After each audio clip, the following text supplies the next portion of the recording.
तो बच्चों हम करेंगे 12th क्वेश्चन और ये कह रहा है if A B C are in A P. अब यहाँ पे क्या है, ए पी पे है, ये याद रखना ए पी पे।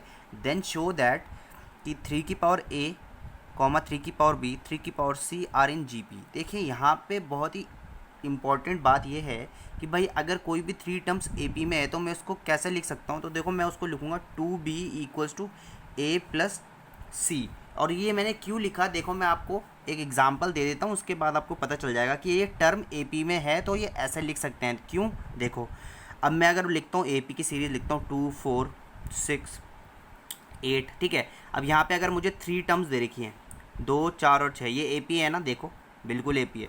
4 - 2 क्या 2, 6 - 4 क्या 2, कॉमन डिफरेंस इसका 2 आ रहा है। तो देखिए यहाँ पे मैं क्या करूँगा, 2 इंटू बी कितना है मेरे पे 4 इक्वल्स टू ए कितना है मेरे पे 2 प्लस सी कितना है मेरे पे 6। तो देखो ये क्या आ रहा है, 4 2 जा 8 और 6 + 2 8। तो देखो यहाँ पे लेफ्ट हैंड साइड भी राइट हैंड साइड के बराबर आ रही है ना, तो ये ए पी की बात है। अगर ए पी की बात कर रहा है तो क्या लिखोगे आप, 2b equals to A plus C. और अगर जी पी की बात कर रहा है तो आप क्या लिखोगे, B square equals to A C, right. G P की बात कर रहा है तो लिखोगे B square equals to A C. और अगर ए पी की बात कर रहा है तो क्या लिखोगे, 2b equals to A plus B, A plus sorry 2b equals to A plus C, right. तो देखो मेरे को ये लिखना है 2b equals to A plus C, जो मैंने आपको अभी बता दिया ए पी का केस, ठीक है। तो ए पी का केस यहाँ पर ये हो जाएगा 2b equals to A plus C, right. अब यहाँ पे मेरा ये हो गया। अब बोल रहा है शो दैट, भाई ये क्या है, जीपी में है। और अगर ये जीपी में है तो मैं क्या करूँगा फिर, इस पर कौन सा लगाऊंगा, जीपी लगाऊंगा ना, मतलब B square equals to A सी लगाऊंगा। तो यहाँ पे देखो बी स्क्वायर क्या है मेरे पे, 3b का होल स्क्वायर, ठीक है, इक्वल्स टू ए क्या है मेरे पे 3 का ए, और सी क्या है मेरे पे, सी है मेरे पे कितना, देखो यहाँ पे 3 का सी, 3 का सी, ठीक है। अब यहाँ पे देखिए this is left hand side, this is right hand side, तो ये हो जाएगा आपका, ये 3 की पावर b है, ठीक है, याद रखना 3b नहीं है, 3 की पावर b है, यहाँ पे देखो ना 3 की पावर b।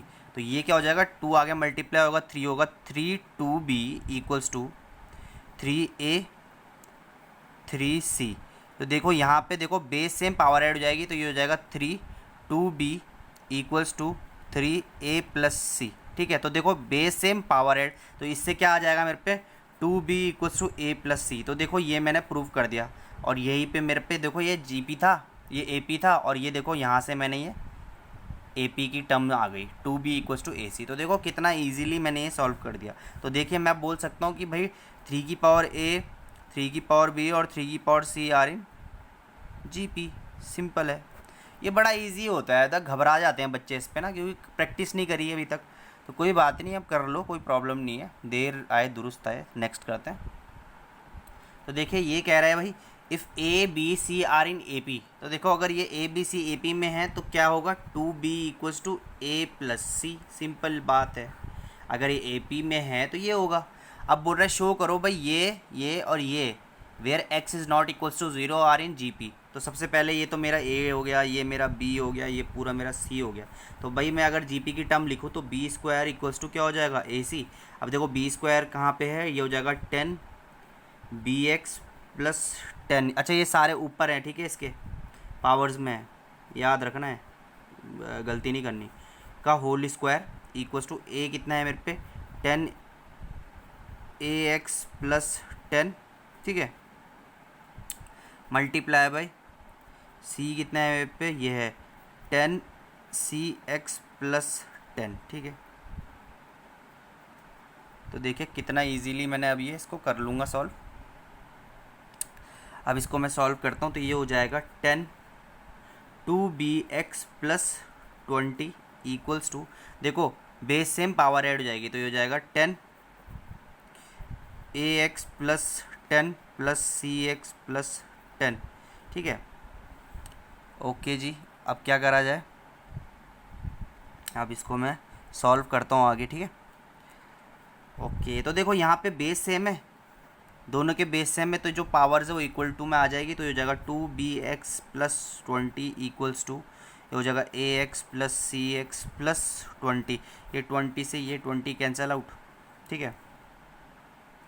इन दोनों में x कॉमन है, तो यहाँ से मैं ले लेता हूँ 2bx equals to a plus C, और यहाँ पर x को मैं x बाहर ले लिया, ठीक है। इस x से x कैंसिल आउट हो गया। तो देखो क्या बचा मेरे पे, 2b equals to a plus C. और देखिए यहाँ पे इसकी टर्म्स क्या थी, देखो AP की टर्म में लिया है ना मैं GP को, तो देखो कितना ईजिली मैंने ये सॉल्व कर दिया। तो ये भी मेरा कितना ईजिली सॉल्व हो गया है, देखो। तो देखो घबराने की ज़रूरत नहीं है, आपको बहुत अच्छे से करना है ये क्वेश्चंस, ठीक है। तो घबराओ मत, बस अच्छे से करो और डरने की ज़रूरत बिल्कुल भी नहीं है। तो चलो 14th करते हैं अब, है ना। तो बच्चों अब देखिए ये कर रहे हैं हम, पहली टर्म है a, दूसरी है a स्क्वायर प्लस 2, तीसरी है a क्यूब प्लस 10, ठीक है। Are in GP, then find the value of a। कितना ईजी, अगर GP में है तो मैं क्या लिखूंगा भाई, GP में है तो b square equals to a into सी।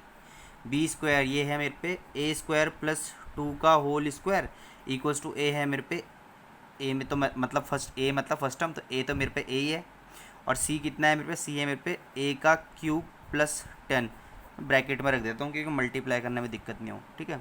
अब देखो ये इसके बराबर हो जाएगा मल्टीप्लाई करके, मैं इसको खोल देता हूँ, ये हो जाएगा a की power 4 plus 4 a square equals to ये हो जाएगा a की पावर 4 प्लस 10a, ठीक है। मुझे क्या निकालना है, मुझे निकालना है a निकालना है ना। तो देखो a की पावर 4 से a की पावर 4 कैंसिल आउट, कोई प्रॉब्लम की बात नहीं हुई मुझे यहाँ पर। तो मैं क्या करता हूँ, इस 10a को मैं इधर ले जा लेता हूँ, तो ये हो जाएगा 4a का square minus 10a plus 4 equals to 0। देखो मैं यहाँ इसको सिंप्लीफाई कर सकता हूँ, पूरे को 2 से डिवाइड कर दूँगा, हो जाएगा 2a square minus 5a plus 2 equals to 0। तो देखो ये क्वाड्रेटिक आ गई। अब इसको आप सॉल्व करोगे तो क्वाड्रेटिक इक्वेशन मेरे ख्याल से आपको आता होगा, और क्वाड्रेटिक से मेरे पे a की 2 वैल्यू आने वाली है। तो चलो इसको देख लेते हैं करके नेक्स्ट पेज पे। तो बच्चों मैं इसको सॉल्व कर रहा हूँ, देखो 2 टू जो 4 और ऐसे में क्या टर्म लूँ कि यहाँ पे मल्टीप्लाई करके तो 4 आए और प्लस माइनस करके -5 है, तो बड़ा इजी है। देखो -1 और -4 मैं ले सकता हूँ, -1 और -4 करूँगा, मल्टीप्लाई करूँगा तो देखो कितना आ रहा है, 4 आएगा प्लस 4, और प्लस माइनस करूँगा तो -5 आ रहा है। तो देखो कितना ईजिली मैं इसको कर लेता हूँ solve. a square minus a minus 4a plus 2 equals to 0। इन दोनों में क्या कॉमन है, इन दोनों में कॉमन है a, तो ये हो जाएगा 2a माइनस 1। यहाँ पे इन दोनों में क्या कॉमन है, इन दोनों में है 2 कॉमन, तो ये हो जाएगा 2a प्लस माइनस -1, ठीक है। तो ये हो गया मेरे पे कितना easily, a minus 2 equals to 0 और 2a माइनस 1 इक्वल्स टू 0। तो यहाँ से a की वैल्यू आ गई मेरे पे 2, और यहाँ से a की वैल्यू आ गई मेरे पे बता देता हूँ, a आ जाएगा 1/2। a की वैल्यू एक बार 1/2 है, a की वैल्यू एक बार यहाँ पे आई 2। तो देखो कितनी इजीली मैंने a की 2 वैल्यू आराम से निकाल दी है। तो आई होप आपकी समझ में आया होगा। चलो नेक्स्ट क्वेश्चन करते हैं, है ना। तो बच्चों अब हम करेंगे 15th क्वेश्चन, और ये भी काफ़ी ईजी है। बोल रहा है कि भाई ये है टर्म्स, ये GP है, ठीक है, और find the common ratio of A GP। कितना इजी क्वेश्चन है ये। तो देखो अगर ये GP है तो मैं इसको लिख सकता हूँ b square equals to AC। b क्या है इस केस पे मेरे पे, ये है 2k प्लस 2 का होल स्क्वायर, a कितना है k और c कितना है 3k प्लस 3, राइट। तो मैं अब इसको सॉल्व करता हूँ यहाँ पे। तो ये हो जाएगा a प्लस बी का होल स्क्वायर, तो ये हो जाएगा a स्क्वायर, तो ये हो जाएगा 4k square plus b square plus 2ab, 2 into 2 8k, ठीक है, इक्वल्स टू हो जाएगा 3k square plus 3k। Okay जी, यहाँ पे देखिए कुछ कट रहा है तो काट दीजिए। मैं काम करता हूँ, इस पूरी टर्म को ना मैं लेफ़्ट में शिफ्ट कर देता हूँ। तो ये हो जाएगा 4k square minus 3k square plus 8k minus 3k plus 4 equals to 0। तो ये हो जाएगा मेरे पे k स्क्वायर प्लस 3 4 5 6 7 8, ये हो जाएगा plus 5k plus 4 equals to 0। देखिए यहाँ पे मेरे पे क्या आ गई है, क्वाड्रेटिक आ गई है। इसको सॉल्व कर लेते हैं क्या। तो देखो इसको सॉल्व कर लेते हैं। तो अब अगर मैं इसको सॉल्व करूँगा तो मेरे पे क्या आने वाला है, देखो मल्टीप्लाई करके 4 आ रहा है, प्लस माइनस करके 5 आने वाला है। तो मैं एक काम करता हूँ, 4 और 1 ले लेता हूँ, तो 4 1 जा 4 हो जाएगा, और 4 माइनस अगर मैं ऐसा कर दूँ कि 4 प्लस 1 कर दूँ तो 5 आ जाएगा। तो देखिए कितना ईजीली मैं इसको सॉल्व कर सकता हूँ। मैं यहाँ पे कर लेता हूँ k square plus k plus 4k plus 4 equals to 0। अब यहाँ से आपकी k की 2 वैल्यू आने वाली है, ठीक है। इसको मैं नेक्स्ट पेज पे कर लेता हूँ। यहाँ पे क्या होने वाला है देखिए, मैं सॉल्व कर लेता हूँ डायरेक्ट। तो ये हो जाएगा के इन दोनों में कॉमन है तो ये हो जाएगा के प्लस वन, और इन दोनों में क्या कॉमन है 4, तो ये हो जाएगा के प्लस वन इक्वल्स टू 0। तो इस केस पे यहाँ पे के की वैल्यू 2 आ जाने वाली है, ठीक है। तो ये हो जाएगा के इक्वल्स टू -1 और के इक्वल्स टू -4। तो देखो के की 2 वैल्यू आ गई। अब यहाँ पे देखो कॉमन मुझे क्या निकालना, रेशियो निकालना। तो यहाँ पे कॉमन रेशियो भी मेरे ख्याल से 2 ही आएगा, है ना। तो मैं यहाँ पे सॉल्व करता हूँ के 2k प्लस 2 और हो जाएगा 3k प्लस 3, ठीक है। तो k हो जाएगा -1, फिर पहले मैं -1 की केस पे लिखता हूँ, फिर -4 के केस में भी लिखूँगा यहाँ पे। तो पहला -1 हो जाएगा, यहाँ पे हो जाएगा 0, ठीक है, फिर हो जाएगा 0, ठीक है। ओके जी, अगर मैं यहाँ पे रख रहा हूँ तो ये हो जाएगा कितना, -3 प्लस 3 0, -2 प्लस 2 0 -1।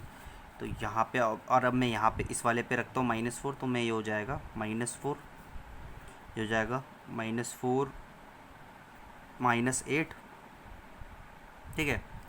ये हो जाएगा कितना, -8 प्लस 2 -6। फिर अब मैं यहाँ पे रखता हूँ तो ये हो जाएगा कितना,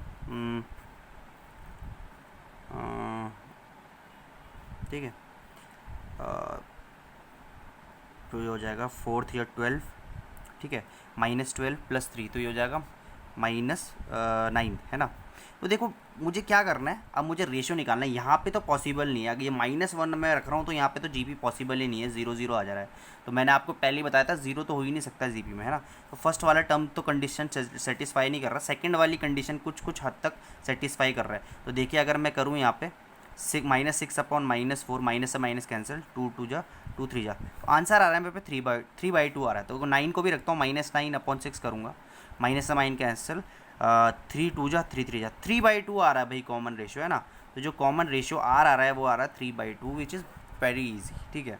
तो देखो यहाँ पर आप छोड़ देते हो तो फिर आपको नंबर नहीं मिलेंगे, पूरा करना पड़ेगा आपको, ठीक है। तो देखो ये भी हमने कर लिया, अब हम 16 करते हैं ना।